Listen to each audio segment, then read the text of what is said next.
பாட்டி சிலம்ப வந்தாச்சு. கார்த்தி, நீங்க நினைச்ச மாதிரி தான் கல்யாணம் நடக்க போகுது. இவனை தான் தூக்க சொல்லி நம்ம ஆளுங்கள்ட்ட சொல்லியிருந்தனே, அவங்கள மீறி இவன் எப்படி வந்தான்? எவ்வளவு பிளான் பண்ணி வச்சிருந்தேன். அந்த சாமுண்டீஸ்வரி வந்துட்டா, இவனும் வந்துட்டானே. இப்ப என்ன பண்ணலாம்? ஐயா கார்த்தி, வாயா என் ராசா. இனிமே நாம நினைச்சபடி எல்லாம் கண்டிப்பா நடக்கும்.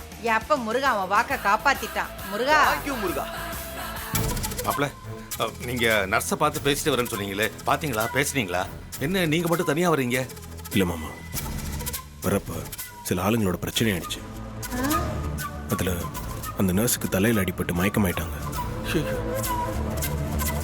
அவங்கள ஹாஸ்பிட்டல் கூட்டிட்டு போய் டாக்டர் கிட்ட காமிச்சிட்டேன். ட்ரீட்மெண்ட் கொடுத்துருக்காங்க. ஆனா அவங்க கண்ணு முழிக்கிறதுக்கு 2 மணி நேரம் ஆகும்னு சொன்னாங்க. அதான் இங்க வந்துட்டேன்.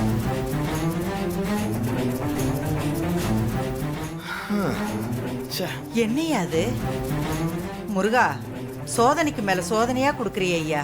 அந்த நர்ஸு பொண்ணு வந்து உண்மையை சொன்னா தானே நாங்க நினைச்சதெல்லாம் நடக்கும். இப்ப இதுக்கு ஒரே ஒரு வழிதான் இருக்கு. நான் நேரா அத்தை கிட்ட போய் மகேஷ் மாயா பத்தின உண்மையெல்லாம் சொல்லிடலான் இருக்கேன். கண்டிப்பா அதை நான் சொன்னா அவங்க நம்புவாங்க பாட்டி. எனக்கு இதை தவிர வேற வழி தெரியல. மாப்பிள, நீங்க போய் சொன்னா ஈஸ்வரி கண்டிப்பா கல்யாணத்தை நிறுத்திடுவா. அதுக்கப்புறம் ரேவதிக்கு மாப்பிள்ளை யாருன்னு கேட்டா என்ன பதில் சொல்றது?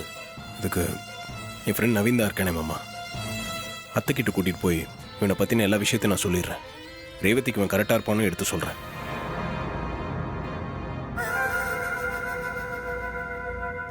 எஸ், நான் கார்த்திக்காக எது வேணாலும் செய்ய தயாரா இருக்கேன்.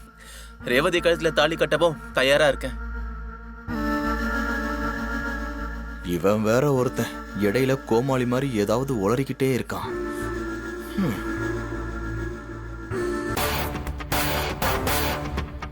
துர்கா,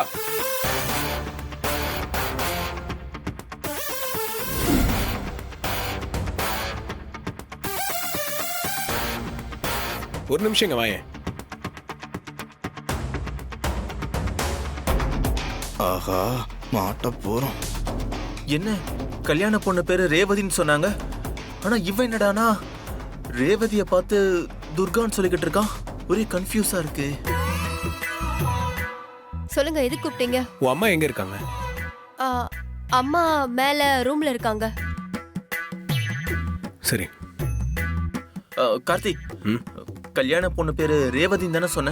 ஆமா. ஆனா அந்த பொண்ணு வந்துட்டு போறத பார்த்தா நீ துர்கான்னு சொல்ற. ரேவதின்னு தானே சொல்லணும். இல்ல நீ ஏதாவது கன்ஃபியூஸ் ஆயிட்டியா? ஐயோ, நான் கன்ஃபியூஸ் ஆகிறேனா? நீ தான் கன்ஃபியூஸ் ஆயிருக்கேன்னு நினைக்கிறேன். இப்ப பேசிட்டு போன பேரு துர்காடா. துர்காவா? இவ தான் கல்யாண பொண்ணு ரேவதியோட தங்கச்சி. மாமா. கார்த்திக், உங்ககிட்ட கொஞ்சம் தனியா பேசணும். சரி வா. என்னையா அது? மாமா போச்சு. அவன் நம்மளை போட்டு கொடுக்கறதுக்காக தான் தனியா கூட்டிட்டு போறான். நம்ம செஞ்ச தில்லுமுள்ளு காரியங்களை வெளாவரியா கார்த்தி கிட்ட சொல்ல போறான். கார்த்தி வந்து என்ன செய்வான்னு நினைக்கும் போதே பயமா இருக்கு மாமா. பண்றதெல்லாம் பண்ணிட்டு இப்ப வந்து புலம்புனா என்ன பண்றது? மாமா, நான் என்னமோ சுயநலமா எனக்காக பண்ண மாதிரி பேசுறீங்க. இதெல்லாம் யாருக்காக பண்ண? எல்லாம் நம்ம ரேவதிக்காக தானே பண்ண. சரி விடுங்க, என்ன நடக்குதுன்னு பாப்போம். கார்த்திக், ஒரு தப்பு நடந்து போச்சு. என்னாச்சு? அதோ அவரு ரேவதியோட அக்கா ஹஸ்பண்ட் தானே? ஆமா. அவர் தான் துர்காவை காட்டி ரேவதின்னு சொல்லி இதான் கல்யாண பொண்ணுன்னு சொன்னாரு.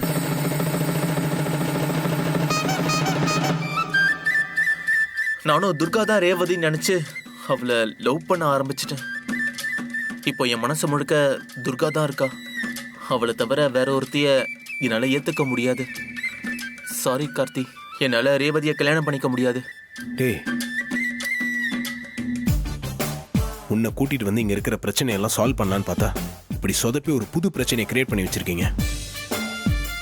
சாரி கார்த்தி, இதுக்கெல்லாம் காரணம் தோ அவங்க 2 பேரும் தான்.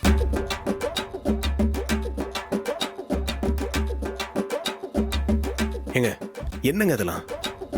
ஒரு பிரச்சனையை தீர்த்து வைக்கலான்னு பார்த்தா இன்னொரு பிரச்சனையை கிரியேட் பண்ணி வச்சிருக்கீங்க. சாரிப்பா, நீதான் ரேவதி கழுத்துல தாலி கட்டணும். அதுக்காக தான்ப்பா இதெல்லாம் நான் செஞ்சேன். தெரிஞ்சே செஞ்ச தப்புக்கு என்ன மன்னிச்சிருப்பா. சாரி மாப்பிள்ள, எனக்கு நீங்க தான் மாப்பிள்ளையாவணுங்கிற சுயநலத்துக்காக நானும் இதுக்கு உடந்தையா இருந்துட்டேன். சாரி மாப்பிள்ள.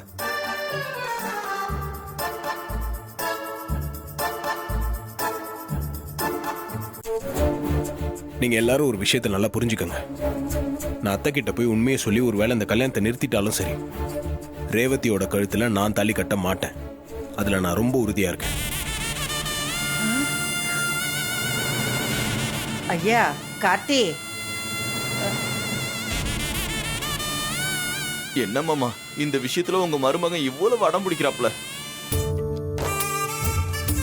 நாம இவனுக்காக பண்ண எல்லா முயற்சியும் வீணா போயிரும் போல இருக்க.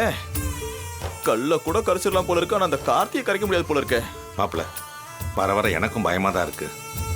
இவன் உறுதியா இருக்கிறத பார்த்தா எங்க ரேவதி கழுத்துல தாலி கட்டாம போயிடுவோம்னு கலக்கமா இருக்கு. கலக்கமாவா? எனக்கு இப்பவே மயக்க வர மாதிரி இருக்கு. அப்பா முருகா, உன் சோதனைக்கு ஒரு எல்லையே இல்லையா ஐயா? நீ சீக்கிரமே என் பேரனுக்கும் பேத்திக்கும் கல்யாணத்தை நல்லபடியா முடிச்சு வையா. அதைத்தானே நான் கேட்குறேன் உங்ககிட்ட.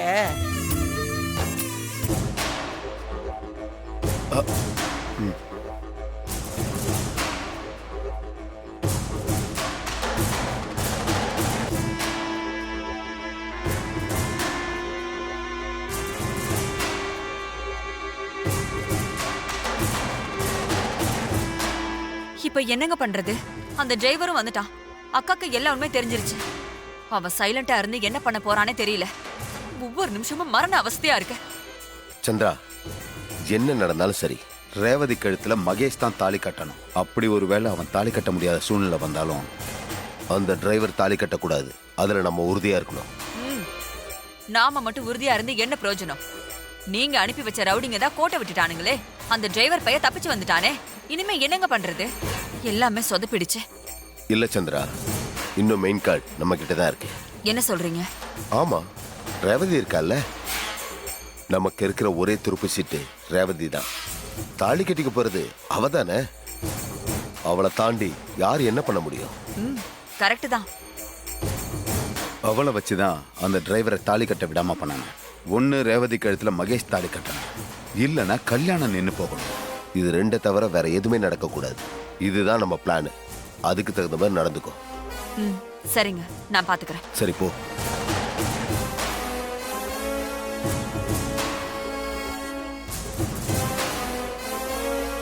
என் வீட்டுக்காரர் என்ன சொன்னாருன்னா, அந்த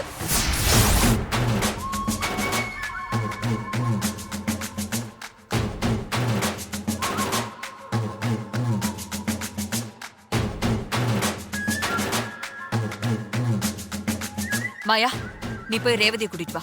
ரேவதியா? எதுக்கு? எல்லாம் காரணமா தான் சொல்றேன். அந்த டிரைவர் உன்னோட கல்யாணத்தை நிறுத்த பாக்குறான்னு நான் எத்தனையோ தடவை எடுத்து சொன்னாலும் ரேவதி அதை நம்பல.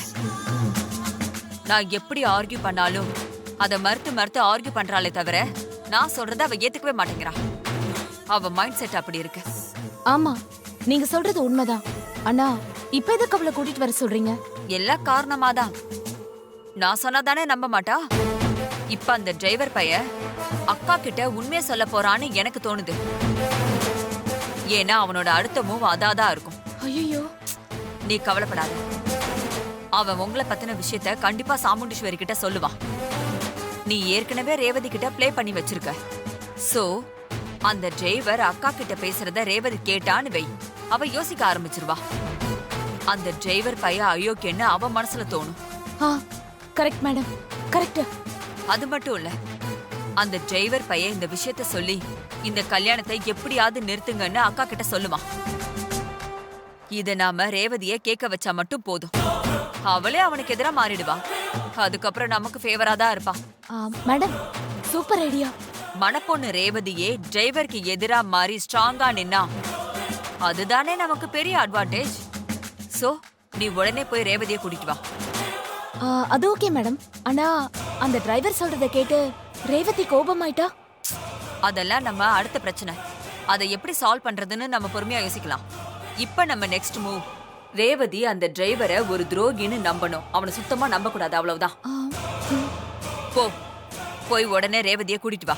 சரிங்க மேடம், நான் கூட்டிட்டு வரேன்.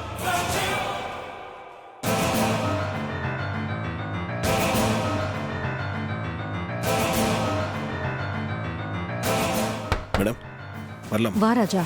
ம்.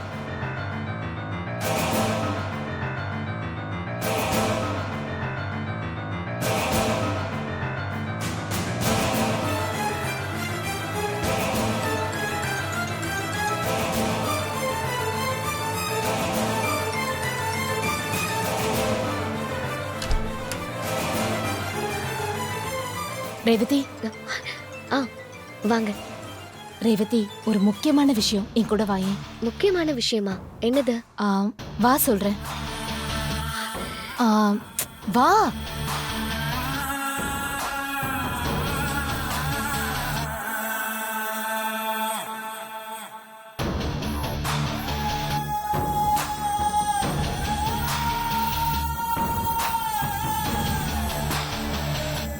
இப்ப எதுக்கு அம்மா ரூமுக்கு கூட்டிட்டு வந்திருக்கீங்க? எல்லாம் காரணமாதான் ரேவதி. நான் உன்கிட்ட எத்தனையோ தடவை அந்த டிரைவர் உங்க கல்யாணத்தை நிறுத்த பாக்குறான்னு சொன்னேன். நீ அதை பெருசா எடுத்துக்கல. இப்ப உன் அம்மா ரூம்ல போய் பேசிட்டு இருக்கான். அவன் என்ன பேசுறான்னு நீயே கேளு. ரேவதி போ, நீ போய் கேளு. போ ரேவதி.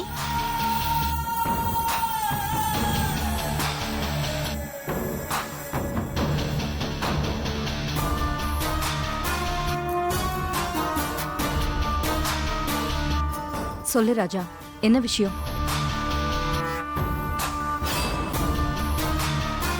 உங்ககிட்ட ஒரு முக்கியமான விஷயம் பேசணும். என்ன முக்கியமான விஷயம்?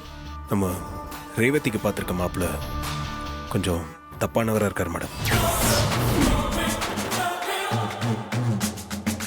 ஏன், தண்ணி சிகரெட் இந்த மாதிரி ஏதாவது கெட்ட பழக்கம் இருக்கா? இல்லை, இது அதை விட தப்பான ஒரு விஷயம் மேடம். என்ன, நீ சொல்றத பார்த்தா விஷயம் ஏதோ பெருசா இருக்கிற மாதிரி தோணுது. ஆமாம் மேடம், இது பெரிய விஷயம் மட்டும் இல்லை, ரொம்ப தப்பான விஷயமும் கூட. இது அந்த மகேஷ்க்கும் அவங்க அன்னிக்கும் தப்பான உறவு இருக்கு மேடம்.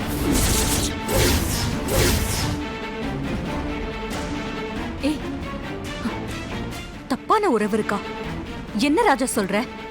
ஆமாம் மேடம், அவங்க 2 பேருக்குள்ள தப்பான உறவு இருக்கு. அந்த மகேஷ்னால மாயா நிறைய வாட்டி அபார்ட் பண்ணியிருக்காங்க மேடம்.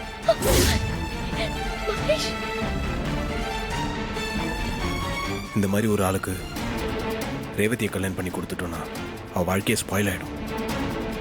அதனால இவங்களுக்குள்ள இந்த கல்யாணம் நடக்கக்கூடாது மேடம். நீங்கள் தான் எப்படியாவது இந்த கல்யாணத்தை நிறுத்தணும். என்ன மேடம் அமைதியாக இருக்கீங்க? நான் சொல்கிறத நீங்கள் இன்னும் நம்பலையா? வெளியே கொஞ்சம் பேர் பேசிக்கிறத நானும் அரசல் புரசலா கேள்விப்பட்டேன். ஆனா விசாரிச்சு பார்த்ததுல அப்படி எதுவும் தப்பான உறவு இல்லைன்னு தெரிஞ்சது. மேடம், நான் போய் சொல்ல. நான் கேள்விப்பட்ட மாதிரி தான் நீயும் கேள்விப்பட்டிருக்க. என்கிட்ட சொன்ன மாதிரி யாரோ உன்கிட்டயும் தப்பா சொல்லிருக்காங்க. அந்த மாதிரிலாம் ஒண்ணுமே இல்ல, நீ கவலைப்படாத. இல்லை மேடம், எனக்கு நல்லா தெரியும் அவங்க 2 பேருக்குள்ள தப்பான உறவு இருக்கு. ப்ளீஸ் மேடம், ரேவதி லைஃபை காப்பாற்றணும்னா கண்டிப்பாக இந்த கல்யாணத்தை நிறுத்தது தான் நல்லது. இல்லைன்னா பின்னாடி நம்ம தான் வருத்தப்படுற மாதிரி ஆயிடும் மேடம். இல்ல ராஜா, அந்த மகேஷ் மாயா நல்லவங்க தான். உனக்கு ஏதோ தப்பான தகவல் கிடைச்சிருக்கு. ஒரே வீட்ல புருஷனை பறி கொடுத்த அண்ணியும் குழந்தனும் இருந்தா ஊர் இப்படிதான் கண்ணு காது மூக்கெல்லாம் வச்சு பேசும். ஏன்னா இது வம்பு கலையிற உலகம். 4 விதமா தான் பேசுவாங்க. நீ அதையெல்லாம் பெருசா எடுத்துக்க வேண்டாம். நீ ரேவதி மேல இருக்கிற அக்கறையில இப்படி எல்லாம் பேசுற, அது எனக்கு சந்தோஷம்தான். ஆனா அதுல உண்மை இல்ல ராஜா. இல்லை மேடம், நான் சொல்றது கொஞ்சம் நம்புங்களேன் ப்ளீஸ். ராஜா, இதுக்கு மேல இந்த விஷயத்தை பத்தி நம்ம எதுவுமே பேச வேண்டாம். Madam please madam. இது பாரு ராஜா, நீ இந்த குடும்பத்து மேல இருக்கிற அக்கறையில இப்படி பேசுறேன்னு எனக்கு புரியுது. ஆனா ஒரு அசிங்கமான வதந்திய பத்தி நம்ம தேவையில்லாம ஆர்கியூ பண்ண வேண்டாம்.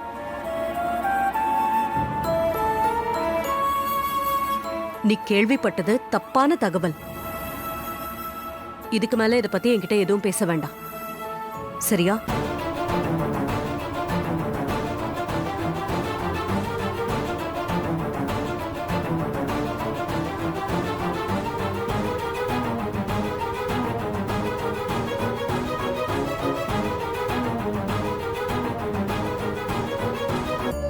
ராஜா, ரொம்ப சாரி ராஜா.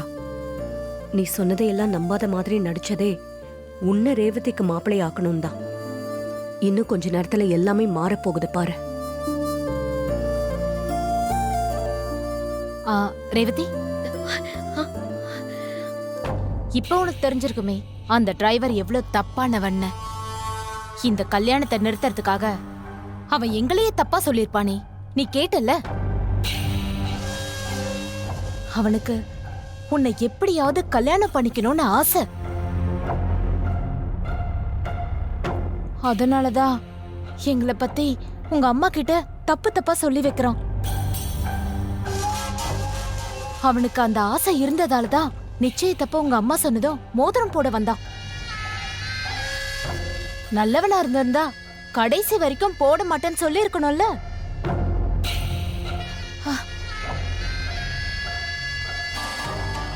அவன் இந்த கல்யாணத்தை நிறுத்துறதுக்காக எங்களை கொலை செய்ய கூட தயங்க மாட்டான். ஐயோ அக்கா, ஏன் இப்படி எல்லாம் பேசுறீங்க? அம்மா தான் டிரைவர் சொன்னதை நம்பலல்ல. என்னது? மேடம் அந்த டிரைவர் பேச்ச நம்பலையா? ஆமா, அம்மா ராஜா சொன்னத சுத்தமா நம்பல. அப்படியா? என்ன சொன்னாங்க? அண்ணியும் குழந்தன் முறை உள்ளவரும் ஒரே வீட்ல இருந்தா இந்த மாதிரி பேசதான் செய்வாங்க. அது வதந்தி. என்கிட்ட கூட சில பேரு சொன்னாங்க. ஆனா அத நான் நம்பல. இது அசிங்கமான வதந்தி. மகேஷும் மாயாவும் நல்லவங்கன்னு சொன்னாங்க.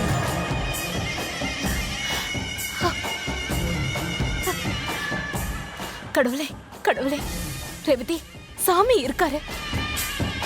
கலங்கம் இல்லாத எங்க 2 பேரையும் பத்தி உங்க டிரைவர் சொல்லியும் மேடம் நம்பலங்கிறது எனக்கு எவ்வளவு சந்தோஷமா இருக்கு தெரியுமா? நியாயம்னு ஒண்ணு இருக்குன்னு மேடம் நிரூபிச்சிட்டாங்க. அவங்களுக்கு நான் ரொம்ப நன்றி கடன் பட்டிருக்கேன். ராஜா சொன்னதை அம்மா நம்பியிருந்தா தானே பிரச்சனை. அந்த மாதிரி எதுவுமே இல்லை. சோ இந்த கல்யாணம் நல்லபடியா நடக்கும். நீங்க தைரியமா போங்க. யாரு என்ன சொன்னா என்ன ரேவதி? நீ இருக்க, நீ ஸ்ட்ராங்கா இருக்க. அந்த தைரியத்துல இந்த கல்யாணம் நல்லபடியா நடக்குங்கிற நம்பிக்கையில நாங்க இருக்கோம். சரி, வரட்டுமா?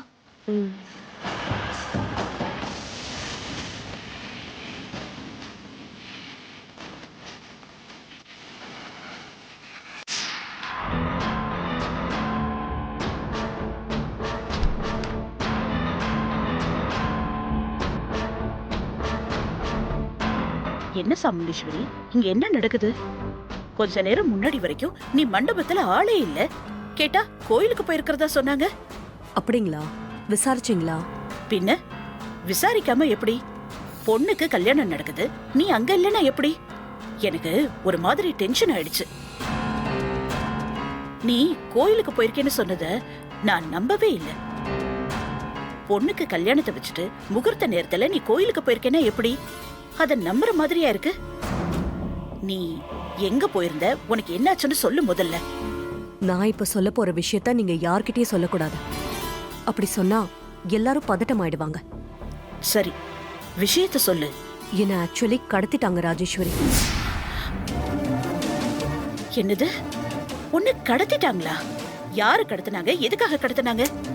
அதெல்லாம் நான் உங்களுக்கு அப்புறமா சொல்றேன், இப்ப வேண்டாம். இல்ல சாமுண்டீஸ்வரி, யாரு என்னன்னு சொல்லு. கமிஷனர் எனக்கு தெரிஞ்சவர் தான். நான் அவர்கிட்ட சொல்லி உடனே ஆக்ஷன் எடுக்க சொல்றேன். இல்ல, அதெல்லாம் ஒண்ணு வேண்டாமே. எனக்கு தான் ஒண்ணுமே ஆகல இல்ல. நான் தான் சேஃபா வந்துட்டேனே. போலீஸ் கிட்ட போனா அப்புறம் கடத்தல் விஷயம் எல்லாருக்கும் தெரிஞ்சிரும். தேவையில்லாத பிரச்சனை தான். அதனால விடுங்க. அப்படியா சொல்ற? ஆமா, இப்போ இத வெளியே பேசினா தேவையில்லாத சீன் கிரியேட் ஆகும்.